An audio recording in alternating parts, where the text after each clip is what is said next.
ইতালিতে নভেম্বর মাসের শেষের দিকে আস্তে আস্তে শীত পড়া শুরু করবে। শীতের সিজনে এই নভেম্বর, ডিসেম্বর আর জানুয়ারির দিকে দেখা যায় ঘরে ঘরে ঠান্ডা, জ্বর, ভাইরাস জ্বর এসব লেগেই থাকে। আজ আমরা সপরিবারে মিলে চলে এসেছি আমাদের পার্সোনাল ডাক্তারের কাছে ইনফ্লুয়েঞ্জার ভ্যাকসিন নিতে। যদিও এটা আমার আর বাচ্চাদের পাপার পার্সোনাল ডাক্তার ছিল, পরবর্তীতে গত বছর সাহিরকেও এখানে নিয়ে এসেছি আর এই বছর সারাকেও আমাদের সাথেই নিয়ে এসেছি। সবার প্রথমে বাচ্চাদের টিকা দিয়ে দিয়েছে, এরপরে আমি আর বাচ্চাদের পাপা সবার শেষে দিলাম। নর্মালি ইতালিতে এর আগে যারা ইনফ্লুয়েঞ্জার টিকা দিতে চাইতো তারা ডাক্তারের কাছ থেকে রিসিপ্টটা লিখিয়ে আজালে গিয়ে পে করে তারপরে ইনফ্লুয়েঞ্জার ভ্যাকসিনটা নিয়ে নিত, অথবা কেউ এত ঝামেলা পছন্দ না করলে ফার্মেসিতে পে করে ইনফ্লুয়েঞ্জার ভ্যাকসিনটা নিয়ে নিত। তবে এই বছর দেখলাম পার্সোনাল ডাক্তার নিজেই সবাইকে অফার করছে যে তোমরা কেউ ইনফ্লুয়েঞ্জার ভ্যাকসিন নিতে আগ্রহী কিনা। এই বছর ঝামেলা মুক্ত ছাড়া দৌড়াদৌড়ি ছাড়াই চলে এলাম পার্সোনাল ডাক্তারের কাছে ইনফ্লুয়েঞ্জার ভ্যাকসিন নিতে। আমরা সবাই নর্মাল ছিলাম, তবে আমার মেয়েটা একটু কান্নাকাটি করেছিল ভয়ে। সাহির সোনা আলহামদুলিল্লাহ কোনো ঝামেলা করেনি। সকাল সকালে নাস্তা করিয়ে চলে এসেছি ভ্যাকসিন দিতে, তাই আজ ওদের স্কুলেও পাঠাইনি। ভ্যাকসিনের ইফেক্ট বলতে সামান্য একটু হাতে ব্যথা করলেও কারো কোনো জ্বর আসেনি।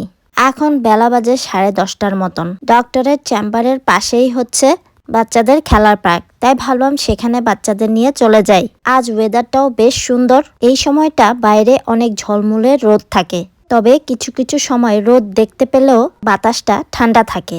আজকে ঝলমলের রোদের তাপটা বেশ কড়া, তাই আমরা কেউ আজ ভারী কোনো জ্যাকেট পরে আসিনি। যারা বাংলাদেশ থেকে ইতালিতে নতুন এসেছেন আর ফ্যামিলি ভিসায় এসেছেন, তবে এখনও আপনাদের ডকুমেন্টস হয়নি, আর সেই ক্ষেত্রে ডকুমেন্টস হাতে পাওয়ার আগ মুহূর্তে আপনাদের ইমার্জেন্সি যদি কোনো শারীরিক সমস্যা হয়, সেই ক্ষেত্রে আপনারা কি করবেন বা কোথায় যাবেন? সেই ক্ষেত্রে আপনারা সরাসরি আজালে চলে যাবেন। আপনার বাসার কাছে যে আজাল আছে সেখানে চলে যাবেন, গিয়ে বলবেন ডকুমেন্ট হয়নি, খুব ইমার্জেন্সি ভাবে আমার এসটিপি কোড দরকার। আজালে যদি কোনো কারণে কাজ না হয়, সেই ক্ষেত্রে ইমার্জেন্সি প্রন্তস্কর্সতে চলে যাবেন, সেখানে গিয়ে এসটিপি কোড চাইবেন। আর এই এসটিপি কোডটা সাধারণত 6 মাসের হয়ে থাকে। ইমার্জেন্সি শারীরিক কোনো অসুস্থতার কারণে এই এসটিপি কোড দিয়ে 6 মাস আপনি ডাক্তারি চিকিৎসা চালিয়ে যেতে পারবেন। তবে মনে রাখতে হবে যাদের ডকুমেন্টস নাই কিংবা যারা অবৈধ তাদের জন্য এই এসটিপি কোড না। তো যাই হোক, এবারে বাচ্চাদেরকে নিয়ে পার্কে চলে যাচ্ছি। বাচ্চারা আলহামদুলিল্লাহ এখনো পর্যন্ত পুরোপুরি ফিট আছে। ভ্যাকসিন দেওয়াতে কোনো রকম জ্বর আসেনি কিংবা হাতেও কোনো রকম ব্যথা হয়নি। ছোট ছোট বাচ্চাগুলো যাদের এখনো স্কুলের বয়স হয়নি যাওয়ার, সেই সব বাচ্চাদের মারা ওদেরকে পার্কে নিয়ে চলে এসেছে রোদ পোহাতে।